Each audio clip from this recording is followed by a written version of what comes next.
विशार्प career group में सभी साथियों का एक बार फिर से स्वागत करते हैं। साथियों, आज हम हिंदी के 65 प्रश्नों को देखेंगे। इसमें हमने मोस्टली सारे चैप्टरों को कवर किया है। हर प्रश्न बहुत ज़्यादा महत्वपूर्ण है। तो देखिए, पहला प्रश्न, सन 1950 से पहले हिंदी कविता किस कविता के रूप में मानी जाती है? प्रश्न में पूछा है, सन 1950 से पहले हिंदी कविता किस कविता के रूप में मानी जाती है? वो मानी जाती है प्रयोगवादी में। अगला प्रश्न है, ब्रज भाषा का सर्वोत्तम कवि कौन है? तो ब्रज भाषा का कवि पूछा है, तो ये सभी को पता है, ये हमारा सूरदास। आदिकाल के बाद हिंदी में किस साहित्य का उदय हुआ? आदिकाल के बाद हिंदी में किस साहित्य का उदय हुआ? भक्ति साहित्य का। आपसे पूछ लिया जाए कि आदिकाल के बाद हिंदी में किस साहित्य का उदय हुआ, तो आप बोलेंगे भक्ति साहित्य का। अगला प्रश्न है, निर्गुण भक्ति काव्य के प्रमुख कवि हैं? कौन है? कबीरदास। किस काल को स्वर्ण काल कहा जाता है? भक्ति काल को। स्वर्ण काल भक्ति काल को कहा जाता है।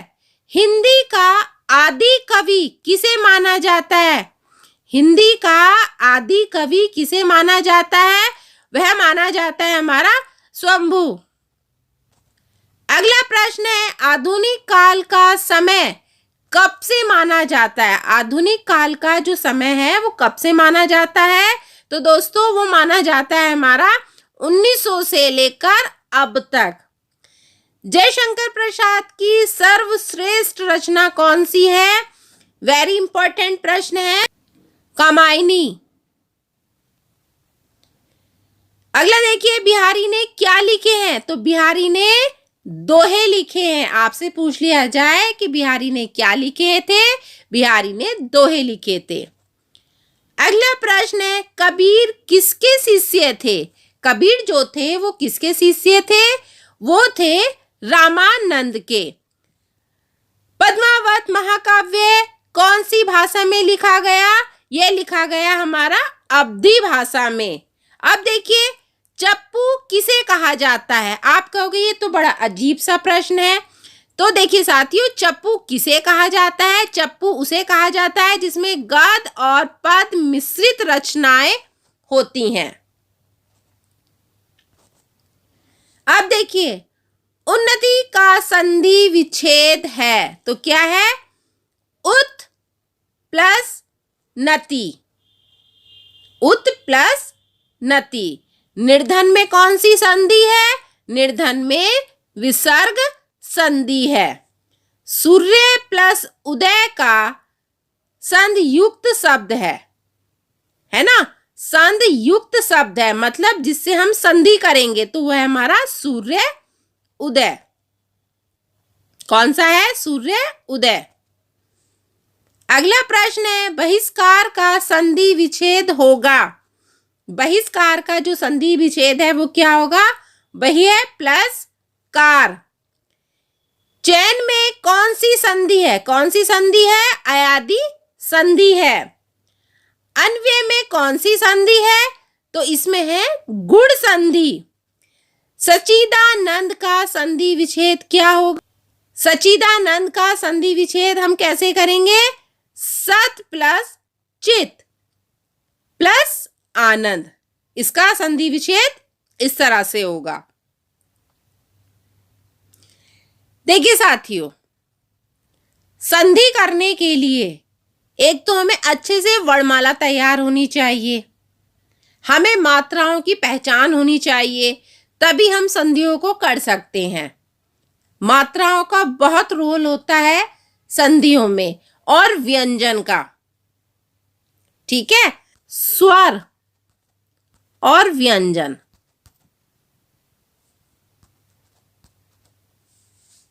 ठीक है ना? स्वर और व्यंजन अच्छे से तैयार होंगे तो हम संधि कभी गलत नहीं करेंगे। अगला प्रश्न है, किस युग को आधुनिक हिंदी कविता का सिंह द्वार कहा जाता है? किसको कहा जाता है? भारतेंदु युग को। द्विवेदी युग के प्रवर्तक कौन थे? कौन थे? महावीर प्रसाद द्विवेदी। कौन थे? महावीर प्रसाद द्विवेदी। हिंदी का पहला सामाजिक उपन्यास कौन सा माना जाता है? कौन सा माना जाता है? भाग्यवती।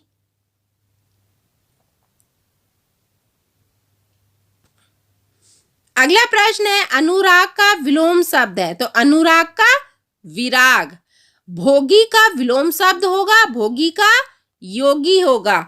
कीर्ति का विलोम शब्द होगा, कीर्ति का विलोम शब्द है अपकीर्ति। साथियों, जो हम प्रश्न कर रहे हैं एग्जाम के लिए महत्वपूर्ण प्रश्न है, इनको ध्यान से समझना। कोशिश की है कि मोस्टली टॉपिक आपके इसमें कवर हो जाए। हर प्रश्न महत्वपूर्ण है। अगला प्रश्न है, स्थूल का विलोम शब्द होगा, स्थूल का विलोम शब्द है सूक्ष्म। शीर्ष का विलोम शब्द होगा तल। शोषक का विलोम शब्द होगा शोषित।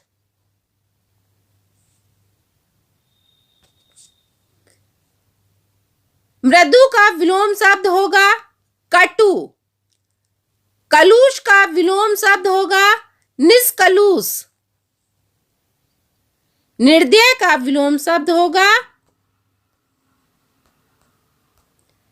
सदय। अगला प्रश्न है, निरोग में संधि है विसर्ग संधि। निस्तेज में कौन सी संधि है? विसर्ग संधि। उज्ज्वल का संधि विच्छेद क्या होगा? उत प्लस ज्वल। ठीक है ना। अगला प्रश्न है, आ स्वर कहलाता है। आ स्वर क्या कहलाता है? हमारा विव्रत स्वर कहलाता है। स्पष्ट स्वर किसे कहते हैं? छोटी ई और बड़ा आ। अग्र स्वर किसे कहते हैं? ए। अब देखिए, श्रेय व्यंजन किन दो व्यंजनों से मिलकर बना है? ये बना है हमारा, किससे मिलकर बना है? ये बना है हमारा से प्लस रे से। ठीक है ना। डे, डे का व्यंजन वर्ग है मूर्धन्य और उत्क्षिप्त। ओम ध्वनि के उच्चारण में स्वर का कौन सा रूप प्रकट होता है? कौन सा रूप प्रकट होता है साथियों? यह होता है हमारा प्लुप्त स्वर। अगला प्रश्न है, सघोष वर्णों का सही वर्ग है। क्या है? सघोष वर्णों का सही वर्ग है, यह हमारा डे डे। भ्राता का भाववाचक शब्द क्या होगा? भ्रातत्व। सीमा दौड़ती है, यहां दौड़ती है कैसी क्रिया है? यहां पर जो दौड़ती है वो अक्रमक क्रिया है। अगला प्रश्न है, आशुतोष ने कहा कि मैं पढ़ूंगा। इसमें कि मैं पढ़ूंगा क्या है?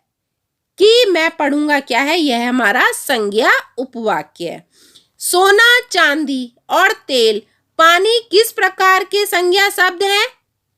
किस प्रकार के संज्ञा शब्द हैं? यह हमारे द्रव्यवाचक। सोना, चांदी और तेल ये द्रव्यवाचक संज्ञा में आते हैं।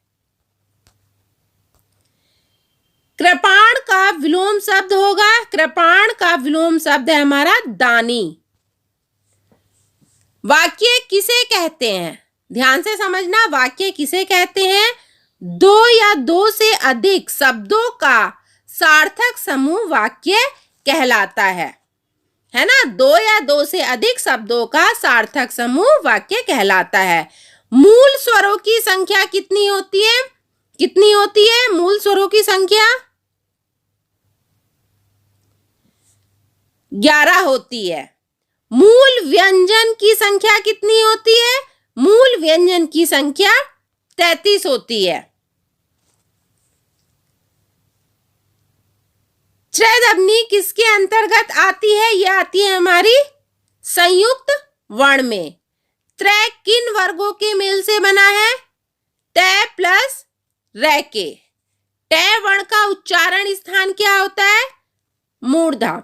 जब भी आपसे उच्चारण स्थान पूछा जाए तो साथियों आप बोल के समझ लोगे, ठीक है ना। हर व्यंजन को आप बोलोगे, स्वर को बोलोगे तो आपको पता चल जाएगा कि आवाज कहां से आ रही है। फै का उच्चारण स्थान है दंतोष्ठ्य। से व्यंजन कहलाते हैं उष्म व्यंजन। य रै ले व व्यंजन को हम कहते हैं अंतस्थ व्यंजन। कैसे मैं तक के व्यंजनों को कहा जाता है स्पर्श व्यंजन। घोष का अर्थ होता है नांद। घोष का अर्थ है नांद। जिन ध्वनियों के उच्चारण में श्वास जीवा के दोनों ओर से निकलकर जाती है वह कहलाती है हमारी, क्या कहलाएगी? वह कहलाएगी हमारी पार्श्विक। क्रिया विशेषण किसे कहते हैं? जिन शब्दों से क्रिया की विशेषता का ज्ञान होता है उसे क्रिया विशेषण कहते हैं। जैसे यहाँ, वहां, आप, तक आदि। अव्यय किसे कहते हैं? जिन शब्दों में लिंग, वचन, पुरुष, कारक आदि के कारण कोई परिवर्तन नहीं होता उन्हें अव्यय कहते हैं। साथियों परिभाषा भी तैयार होनी चाहिए, परिभाषा भी पूछ ली जाती है।